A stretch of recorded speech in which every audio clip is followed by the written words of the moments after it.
Keshav Bhajanka joins us now, Executive Director with CenturyPly Boards. Let's talk markets. And before that, I want to talk about the ad, which has a tip that Century is the best tip. Century Plywood is the best tip. It was quite an ad. Actually, I had Pratik for one of our shows and I asked him, how does it feel? Well, Century is the right tip, all I can say. How did you strike on that idea? Quite innovative, actually. Hi, good morning. Thank you for having me. I think that we're always looking to do something a little different, and this just felt correct. It felt like something that went very well with the brand philosophy, because whenever we speak to you, you say think about the long term. And that's what CenturyPly makes you do as well.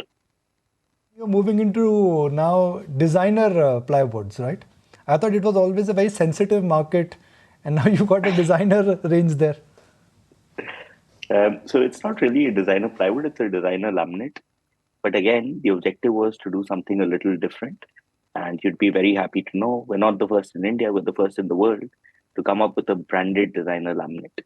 So I think, the objective has always been not just to do well, but to try and elevate the category. And I think this is our first step towards doing that with Century Laminates by Manish Malhotra.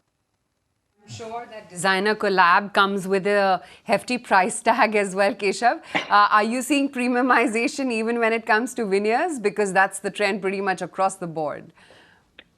Yes, whether you look at laminates, whether you look at veneers, there is a trend towards premiumization. And, I think people are becoming more expressive with their homes, especially post COVID. And it will definitely lead to premiumization in decorative products going forward. Okay.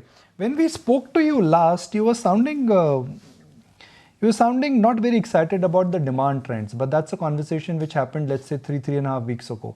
Post that, now that festival season is nearing, from cautious, have you become excited, or are you still cautiously optimistic? I would say I'm cautious in the short term, and I'm very, very optimistic in the medium and long term. You see, the scenario on ground, I wouldn't say has improved too much, but I think we have been able to do far better than the market has been. And going forward, this whenever you speak to the channel, when you speak to customers, when you speak to architects, this seems to be a function of the interest rate hikes. I think that once that is established, because now there are no further hikes, and considering the quantum of real estate sales that are taking place, it's a question of when rather than if. And I think that when is going to be sooner rather than later. You've already invested about 7.6 billion rupees, right, in the last 2 years. Tell me what kind of capex outlay that you have for the next 2 to 3 years. So I think we have a substantial capex outlay. If you look at it, we are coming up with our largest plant in Andhra Pradesh at a total capex of 900 crores plus, 700 crores towards MDF, and 200 crores plus towards laminates. We're also coming up with a particle board plant in Chennai with a capex of 500 crores plus, and a new plywood unit in Hoshiarpur with 100 crore plus. So I think we're expanding across every single segment we are present in, and this is just a start. Just a coincidence, we had the management of Kajaria Ceramics on the channel yesterday, and he was sounding very confident about the tiling demand, and his logic was that the real estate built up now will translate into real demand for tiling. I would imagine the same cycle should also be at play for you, which is that last 2 years we've seen a surge in bookings.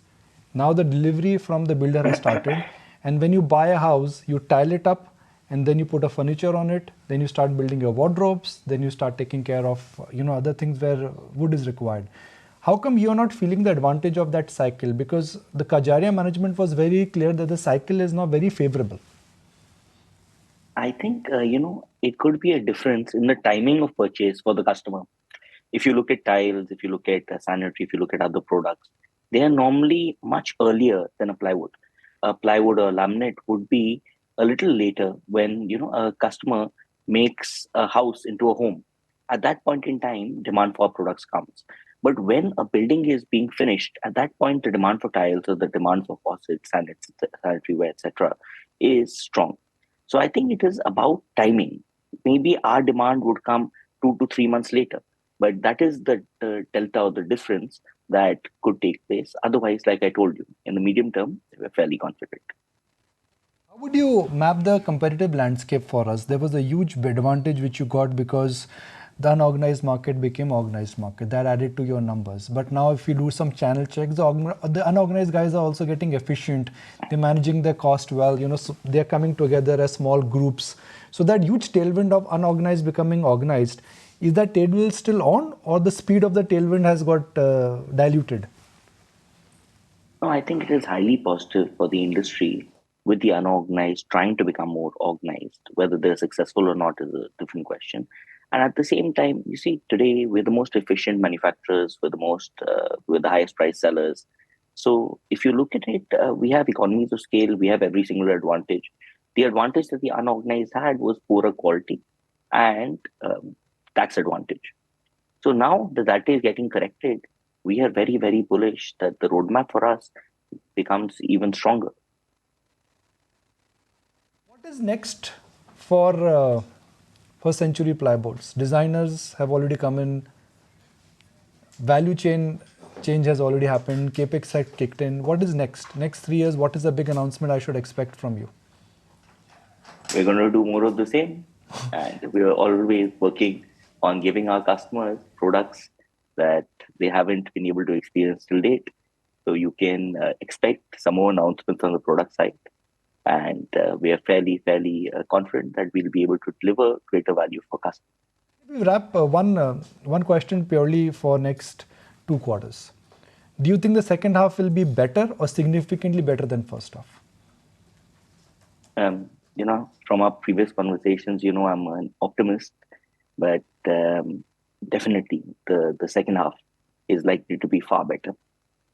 Because of the seasonality. So if I have a follow-up question, that how do you think the second half of this year will be comparable to the second half of last year? See, second half will be better than first half. That's the seasonality of the business. So let me rephrase my question so that I get the right message for our viewers and for your shareholders. How do you think the second half of this year will be different from the second half of last year? Okay, so you see, last year, the first half, we had a huge advantage from delayed demand. If you look at last year, then Q4 of last year was hit because of Omicron and because of COVID still being prevalent. So last year, the advantage of the spike we got in H1 that hasn't been felt this year. There was no delayed demand. There was no additional demand caused by previous lack or deficit. This year, H2 compared to H2, last year H2 was a COVID-free time period. And this year, hopefully, again, it will be a COVID-free time period. And we're expecting very strong growth compared to last year H2. Keshav, great to have you today on the show. Thank you so much for taking the time out. Thank you. Okay, that's the word coming in from CenturyPly. Look out for the power financers, PFC.